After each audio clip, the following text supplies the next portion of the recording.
In this module, we will continue our examination of the buyer's remedies in the event the seller breaches in a contract for the sale of goods, this time in the specific context where the seller breaches by making a non-conforming tender of the goods that the buyer chooses to accept, that is, to accept despite the seller's non-conformity.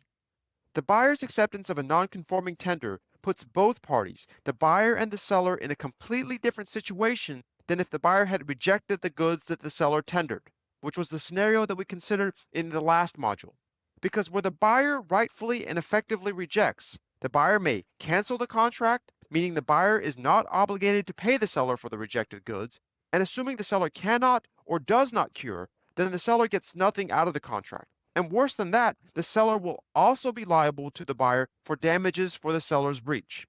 On the other hand, the buyer, because she has rejected the seller's goods, has nothing to show for the contract, but the buyer may cover buying substitute goods elsewhere and collect damages from the seller for the buyer's resulting loss.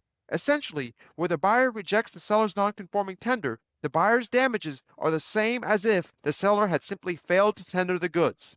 In contrast to where the buyer rejects, where the buyer instead has accepted the goods, the scenario that we will focus on in this week's module, the buyer has the goods, so the buyer has received something out of the contract. But what the buyer received is not exactly what she contracted for. After all, we are talking about a scenario where the seller has made a non-conforming tender and the buyer has elected to accept the seller's goods despite the non-conformity.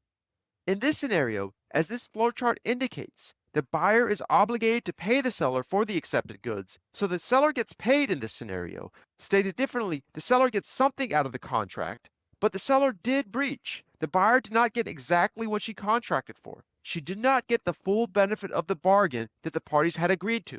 So the buyer is still entitled to a remedy for the seller's breach. The difference here is that, as we will see, the measure of damages for the buyer is very different than if the buyer had simply rejected the seller's goods. Our consideration of this scenario, where the buyer accepts the seller's non-conforming tender, will proceed as follows.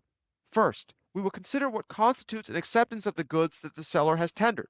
Second, where the buyer has accepted the seller's non-conforming tender, what is the measure of the buyer's damages for the seller's breach? And finally, we will consider the very limited circumstances under which a buyer who has already accepted the seller's non-conforming tender may revoke her acceptance and instead reject the previously accepted goods.